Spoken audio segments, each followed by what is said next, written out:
নবমীর দিন আমরা পৌঁছে গেছিলাম চায়ের আড্ডা নামের একটা সুন্দর ক্যাফেতে, যেটা রয়েছে দুর্লভপুরে। দুর্লভপুরটা কোথায় চলো তোমাদের বুঝিয়ে দিই। ব্যারাকপুর থেকে বারাসাত যাওয়ার পথে নীলগঞ্জ ব্যাংকের মোড়ে নেমে সেখান থেকে টোটো করে তোমরা সহজেই পৌঁছে যেতে পারো এই দুর্লভপুরে। এই চায়ের আড্ডায় নানা রকমের আইটেম তোমরা পাবে।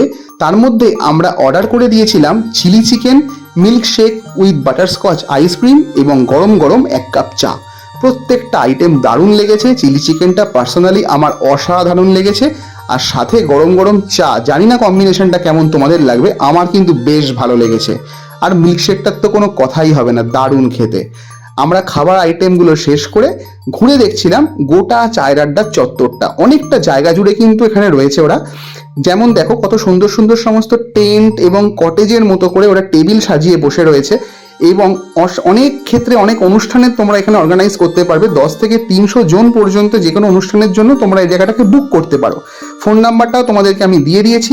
বাচ্চাদের জন্য দোলনা ব্যবস্থা রয়েছে, টয়লেটের সুবন্দোবস্ত রয়েছে, এবং রাত্রিবেলা কি সুন্দর লাইট দিয়ে গোটা চত্বরটা সাজানো রয়েছে তোমরা দেখতেই পাচ্ছ।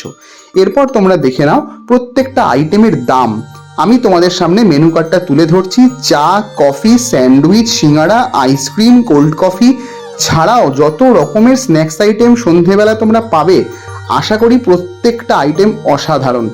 আমি তোমাদের সাজেস্ট করব, যদিও আমি সেটা খাইনি, তবে আমার মনে হয়েছে খুব ভালো। অন্যান্য যারা এসেছিলেন তাদের থেকে ফিডব্যাক নিয়ে, চিকেন পকোড়াটা কিন্তু এদের দুর্দান্ত। ফিশ ফ্রাইও এখানে পাওয়া যায়, তবে সেটা আমি পরের দিন গিয়ে অবশ্যই ট্রাই করব। তবে তোমরা দেরি করছো কেন? অবশ্যই চায়ের আড্ডায় চলে আসো।